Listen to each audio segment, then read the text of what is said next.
আসসালামু আলাইকুম everyone, welcome back to my channel Mita's life diary. আশা করছি ভালো আছেন সবাই।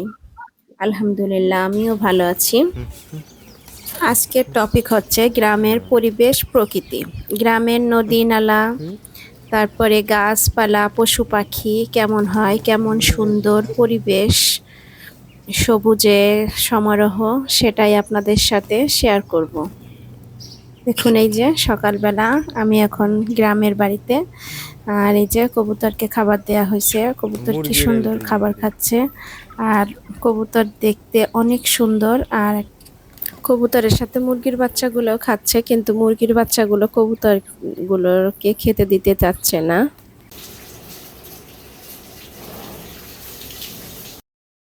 খামারে গরুগুলোকে গোসল করানো হচ্ছে। গরুগুলো দেখতে কি সুন্দর না, মাশাআল্লাহ, অনেক সুন্দর। আর গরুর গোসল করানো দেখতে অনেক ভালো লাগছে। অবশ্য আমি এটা ভিডিও করিনি, এটা আমার ছেলে ভিডিও করেছিল।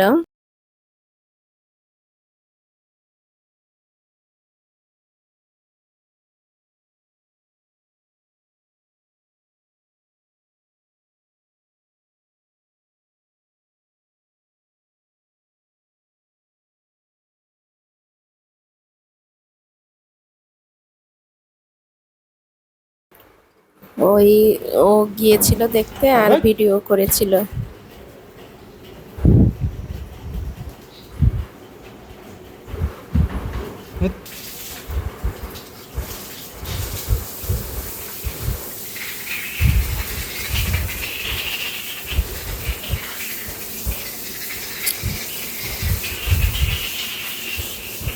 এই এটা একটা ঘর, এই সাইডে এই লম্বা করে আরেকটা ঘর আছে, ওখানেও আরো গরু আছে। গরু মাশাআল্লাহ অনেকগুলোই আছে। এটা আমার ভাইয়ের খামার।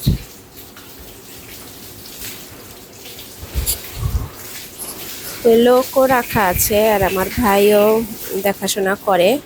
ও তো জব করে, ঈদের সময় বন্ধ আছে, তো এজন্য ফুল টাইম সব সময় দেখাশোনা করতে পারছে। আর এমনি সময় লোকেই দেখাশোনা করে। আর এখনো ওর সঙ্গে লোকও আছে, ওখানে ওই সাইডে কাজ করছে। আর এগুলো আমার ভাই করতেছে। আসলে নিজের কাজ নিজে না করলে সে ভালো হয় না। আর নিজের কাজ নিজে করাই ভালো। যখন সময় পায় আমার ভাই তার খামারের পিছনে সময় দেয়, গরুর যত্ন নেওয়া। আর এই যে গরুরে এখানে রাখা হয়, আর কাঁচা ঘাস খাওয়ানো হয়। ঘাস আছে, ঘাস জমিতে ঘাস লাগানো আছে, সেখান থেকে এনে ঘাস কাটার মেশিন দিয়ে ঘাস কেটে ঘাসও খাওয়ায়। আর এখানে মনে হয় ভুসি আছে, ভুসি খাওয়াচ্ছিল। আর সব সময় তো করা হয় না, খাবার দাবার এক এক সময় এক এক ধরনের খাবার খাওয়ানো হয়। যে সাইডে একটা গরুর খামার ছিল আমার ছেলে, সেখান থেকে আর ভিডিও করেনি।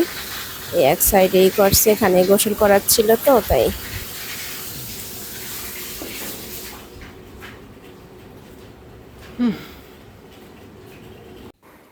আর এখানে হচ্ছে দেখেন মাঠ ভরা পাট। আমাদের এখানে পাট লাগানো হয় বেশি। সব পাটের মানে এই যে সবুজ পাতার উপরে সব রোদ্রের আলোটা কত সুন্দর লাগছে। আর এটা হচ্ছে আমাদের বাড়ির সামনে দিয়ে রাস্তাটা। এই যে দুপুরের রোদ ঝিকমিক করছে সবুজের উপরে। আসলে গ্রামের সব চারদিকেই সবুজ আর সবুজ। আর এই সময় যেন গাছের পাতাগুলো আরো বেশি সুন্দর হয়ে গিয়েছে, নতুন পাতা গজিয়ে। আর এই যে রোদ্রের আলোতে আরো ঝিকমিক ঝিকমিক করে, দেখতে অনেক সুন্দর, সবুজে ভরা গ্রামটা। আর বাড়িটা আমাদের আমাদের বাড়িতে মাশাআল্লাহ অনেক গাছ, অনেক সুন্দর লাগে। আসলে আমি এই সিনারিগুলো, এই সবুজগুলোই মিস করি। আমার কাছে অনেক খারাপ লাগে, কিন্তু কি করব, সব সময় তো আর বাড়িতে থাকা যায় না, আর থাকা হয় না।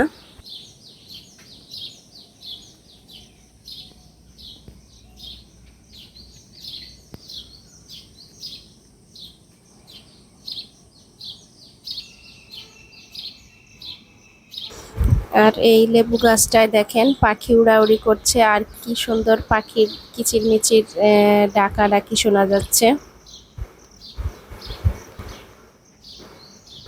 আমি তো এগুলো ভীষণ এনজয় করি, আমার কাছে খুবই ভালো লাগে। আমি যখন বাসায় থাকি এগুলো ভীষণ মিস করি। আসলে বাড়ি, জন্মস্থানটাকে কে না মিস করে। আমি বেশি মিস করি সেটা না, সবারই এরকম লাগে। আমরা যারা মেয়েরা বাপের বাড়ি ছেড়ে অন্য জায়গায় থাকা লাগে, সেটা শ্বশুর বাড়িই হোক আর বাসাই হোক, খুবই খারাপ লাগে।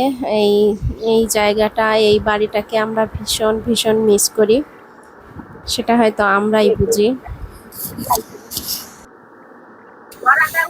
আর এই তো, এই যে আমরা বসে সবাই গল্প করছিলাম আমাদের আশেপাশের বাড়ির কাকি, বোন, এদের সঙ্গে।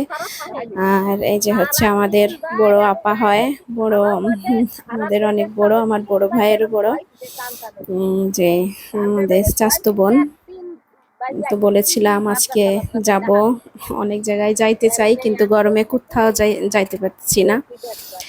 গরমে অবস্থা খুবই খারাপ, মানে বাড়িতে আসছি আর এত গরম। ঢাকাতে অবশ্য বৃষ্টি হয়েছে কিন্তু গ্রামে আর বৃষ্টি হচ্ছে না। এই যে ঈদের আগের দিন সন্ধ্যার সময় এরা বাজি ফুটিয়েছিল। আমার ছোট ভাই এক বক্স না, অনেক 2-3টা বক্স ধরে নিয়ে আসছে। এই তো বাজি ফাটাচ্ছে।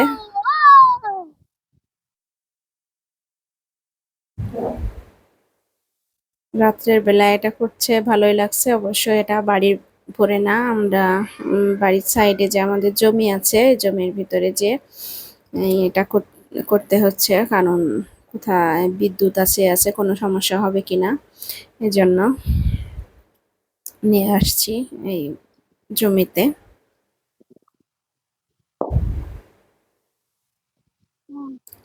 ছোট ওই যে এরা বাচ্চারা এনজয় করতেছে আর কি। ওই যে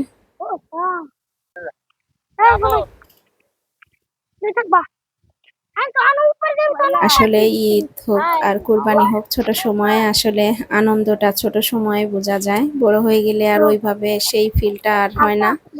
কারণ বড় হয়ে গেলে মানুষের দায়িত্ব বেড়ে যায়, দায়িত্ব কর্তব্য করতে করতে এই সময় যায়, আর আনন্দ কখন হবে।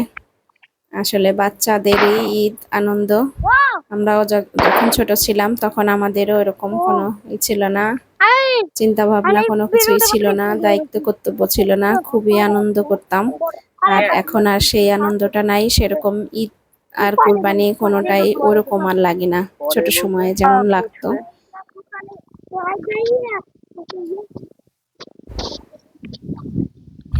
যে রাত্রের বেলা আমরা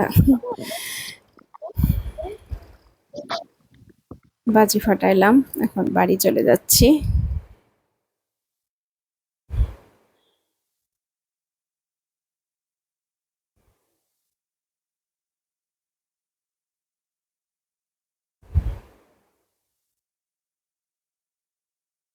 এখন গ্রামের রাত কি অন্ধকার, কুটকুটে অন্ধকার চারিপাশে। আর গরমে ঘেমে ঘেমে আমার অবস্থা খারাপ, আমার মেয়ে আমাকে ভিডিও করতেছে।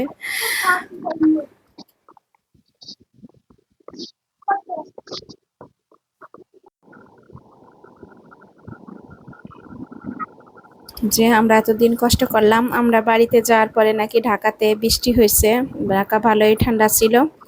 আর আমরা বাড়িতে গেছি, বাড়িতে কোনো বৃষ্টি নাই। কয়েকদিন হওয়ার চেষ্টা হয়েছিল, বৃষ্টি হবে হবে এরকম কয়েক ফোঁটা পরে শেষ, আর বৃষ্টি হয়নি। আর গরমটা এমনভাবে বাড়ছে অসহ্য। আমি বাড়িতে যে কোথাও যেতেও পারিনি, কিছুও না, ভিডিও করতে পারিনি। মানে বাড়িতে গেলে এমনি তো ভালো লাগে না, বাড়িটা যে গেলাম সেটাই এনজয় করতে ভালো লাগে, কিন্তু তারপরেও আবার গরমের জন্য আরো পারিনি।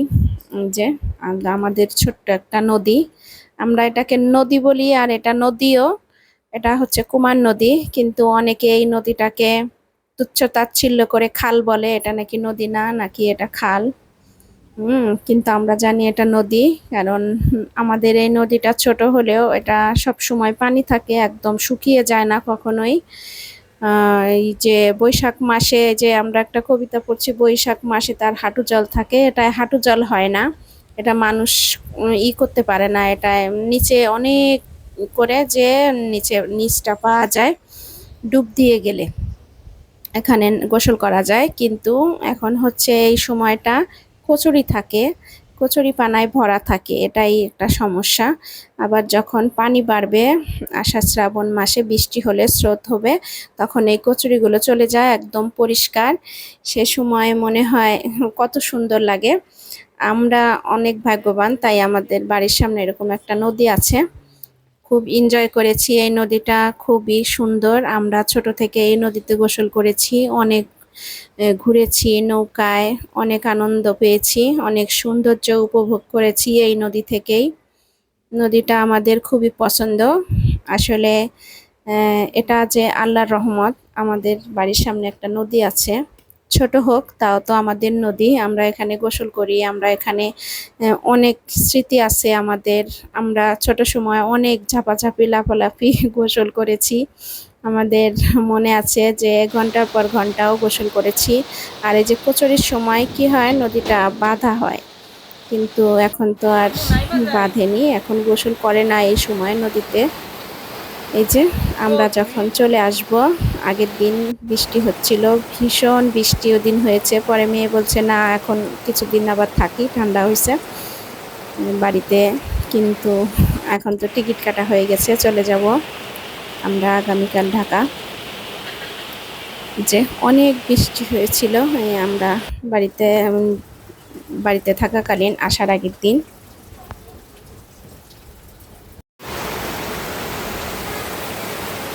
আর আমরা এই যে কদিন ছিলাম, কি গরম ছিল, আল্লাহ রহমত হয়েছে এখন বৃষ্টি হচ্ছে। আমি আর আমার ছেলে বৃষ্টিতে ভিজেছিলাম অনেক।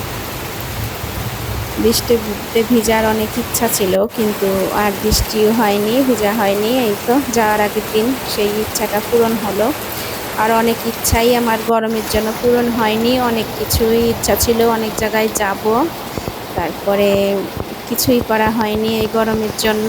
কাউকে দেখতেও যাওয়া হয়নি, কোথাও যাওয়া হয়নি, শুধু ফ্যানের নিচেই বসে আছি গরমের যন্ত্রণায়। অনেক গরম ছিল, অনেক গরম। বৃষ্টি দেখতে দেখতে বিদায় নিয়ে নিচ্ছি, আল্লাহ হাফেজ।